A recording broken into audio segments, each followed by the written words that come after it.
Chers abonnés et sympathisants de Diversalité, merci. Merci pour votre temps. Merci de croire au concept. Je suis Mbongo Emmanuel Abraham, le notable de l'amour Mboula, qui est l'amour de Ekoukou. Donc c'est moi qui représente l'amour de Mboula. Donc en ce qui s'agit de la grotte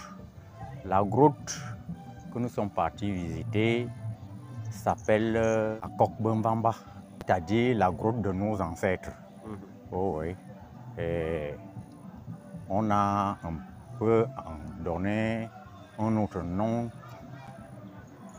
qui s'appelle Akbakoum, c'est-à-dire une masse de grottes, Akbakoum d'Alop, parce que le site que nous sommes partis visiter se trouve dans la forêt Alop qui est située à Mboula.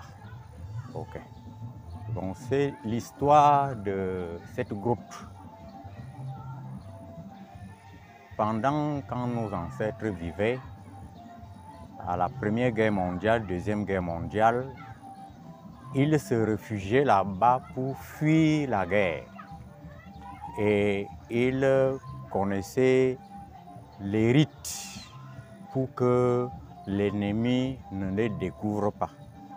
Ce qui fait que les initiés faisaient les gris-gris. Comme pour, je peux vous montrer ici à côté, le grand rocher que vous voyez là, qu'on a surnommé Okekon. C'est-à-dire que c'est ça qui était l'éclaireur pour voir quand l'ennemi est proche. Et il balançait comme la feuille de bananier pour que l'ennemi passe, pour ne pas les découvrir dans leur cachette. Un rocher qui se balançait. Oui, oui. Donc l'autre là était, je peux dire, le radar. Oui. Bon, maintenant, nous sommes arrivés là-bas, ils ont vu des chambres. Quand les ancêtres se réfugiaient là-bas, ils avaient des totems. Il y avait les chimpanzés qui avaient leur chambre. Lorsqu'il y a un danger, ces chimpanzés-là leur faisaient des signes qu'il y a un danger. Et c'est là-bas qu'ils partaient donc se réfugier.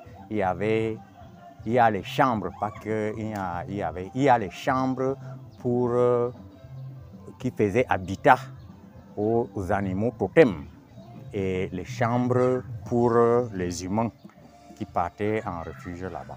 Dans ces grottes aujourd'hui, on voit bien que la route pour y arriver, c'est pas évident. C'est un parcours de combattants carrément. Certainement. Alors, est-ce qu'il y a un projet d'aménagement autour?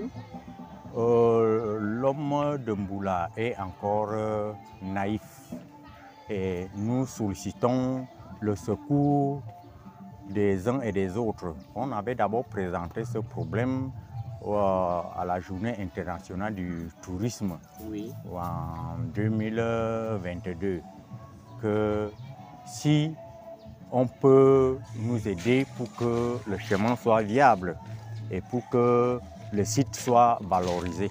Quand vous recevez le professeur Belinga, qui est le promoteur du festival Biasso Mengon, et qui vient avec toute une équipe d'étrangers aussi, qui viennent regarder ce site comme ça, qui viennent découvrir le site, qu'est-ce que ça vous fait en tant que riverain? Nous sommes très émus. Et je ne sais comment exprimer notre joie, parce que c'est la deuxième fois. Je avais même souhaité qu'on fasse même une minute de silence pour penser à nos ancêtres par rapport à ça, parce que ils ne nous ont pas laissé un patrimoine négatif. C'est très positif. Si le site est bon, c'est vous qui allez nous dire et nous apporter en secours les solutions que nous pouvons faire pour que ça soit valorisé. Le festival Biasso Mengon, je dirais que c'est une très bonne initiative que l'enfant a eue pour valoriser la culture. Et ce qui m'intéresse plus, c'est que quand nous croyons que nos fils iront copier les cultures occidentales, quand je vois ces slogans, ils s'expriment en boulou, c'est-à-dire en sa langue maternelle, Biasso Mengon. Nous sommes très contents et ça nous ravit.